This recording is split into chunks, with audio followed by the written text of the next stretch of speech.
All right, guys, so we keep getting more and more damning information about Pete Hegseth, who Trump wants as defense secretary. The guy's a menace, and the guy should be nowhere near any position of power at all. He shouldn't even be fucking dog catcher, never mind secretary of defense. Because, first of all, he doesn't believe in germ theory. Like, that alone tells you a lot about his mental capability, right? He doesn't believe in germ theory. He also called for a preemptive strike on North Korea. This is something he casually said as a Fox News host. And the only reason Trump picked him is because he saw him on TV, right? Like, this is how Trump operates. Well, we got some new information to add to the list of horrific and terrifying stuff that this guy said over the years. Let's start with this one. Remember, Trump pretends like he was always against the Iraq War, right? Trump says, I was always against it. And he wasn't. There was a brief period early on where he was on Howard Stern's show and he was like, yeah, I guess you go into Iraq. He was tepidly okay with it, okay?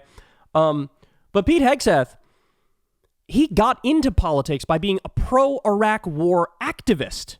He got into politics like that. So what that tells you is the next time a big war happens, Iran, Mexico, whichever, because they want to go to war freaking everywhere, right? In the moment, he's not going to be against, he's going to be a cheerleader. It says a lot where you fell at the time, because that's an indication of where you'll fall the next time a big war is up for debate, right? So here's what he said. Let's start with this one. I was wondering if you could give us some ideas of your thoughts about Donald Trump's insistence that the war in Iraq was a mistake. Are you able to comment on that? Sure. Mm-hmm. I've commented about it on national television many times, so I'll repeat what I said there. No, I take issue with his characterization of the Iraq War. I think that in this book, in fact, many ways is a pushback against that narrative. I don't think we should be falling in with the Code Pink, MoveOn.org narrative of the war, which is what it is. So in other words, we shouldn't agree with the people who were right on the Iraq War. The ones who've been fully and completely vindicated about absolutely everything. No, we shouldn't do that. Somebody show this to Trump. Because Trump, he'll take a lot of stuff. He doesn't take disagreement. Now, of course, if Pete Hegseth comes groveling at his knees and says, oh, you were totally right, no, with the Iraq War, then he'll accept it. But comparing Trump here to Code Pink and saying we shouldn't take that position, okay, it gets worse. Ready? Here we go. And so what I do take issue with is the way people characterize Ted Cruz and Donald Trump's, whether it's carpet bombing or the willingness to handcuff the enemy, is their focus is on doing whatever it takes to destroy the Islamic State. So in other words, Ted Cruz literally said this in the debate in 2016 too, just to be clear, that he's in favor of carpet bombing the Middle East. Trump as well, we'll get to that in a little bit. I'm going to bomb the shit out of him. That's what he said, right? And he's like, bro, don't be unfair by saying they want to carpet bomb the Middle East, even though they're saying they want to carpet bomb the Middle East, bro. And here we go. He's going to continue to defend it. We want to find a way to kill civilians.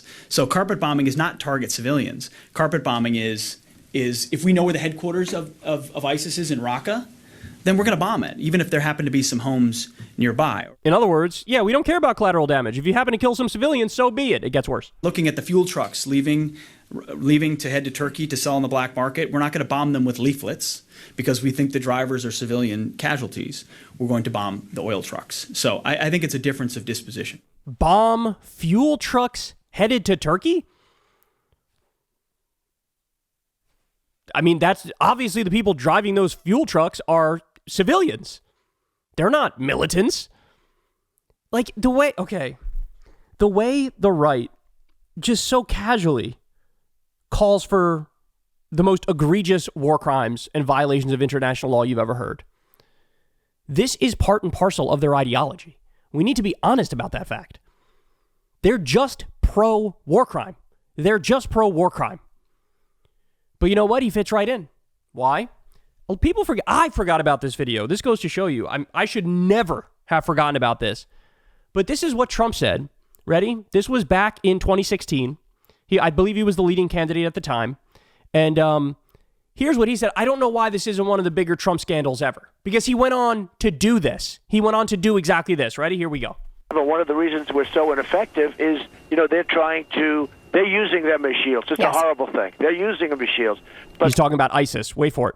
We're fighting a very politically correct war. Yeah. Well, we see that happening in The other thing is with the terrorists, you have to take out their families. When you get these terrorists, You have to take out their families.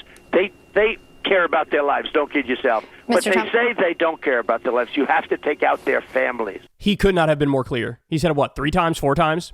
You have to take out their families. You have to take out their families. Their families. He was proactively making an argument for killing wives, brothers, sisters, parents, kids of terrorists, people who are not terrorists. They are completely innocent. He wanted a policy of, quote, taking out their families. By the way, did you know there was a 330% increase in civilian deaths in Afghanistan under Donald Trump? He got rid of a lot of the mandatory reporting when it comes to drone strikes. And as you all know, there was a 432% increase of drone strikes under Trump. So this is what he did. And this is what he's going to do again. And Pete Hegseth is going to be there. There will be no adult in the room to say, hey man, war with Mexico is a bad idea. Hey man, war with Iran is a bad idea. He's going to be surrounded by bloodthirsty psychopaths who are going to say, do both the war in Mexico and the war in Iran.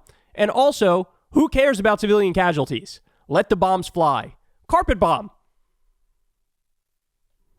Jesus Christ, bro. I mean, we knew it was bad.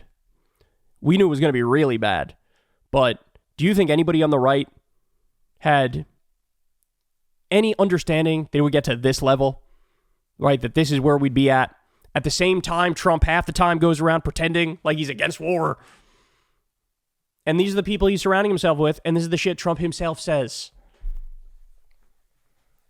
Like I said, it's going to be a long 4 years, man. You better prepare to speak the fuck up. Because the media ain't going to do it.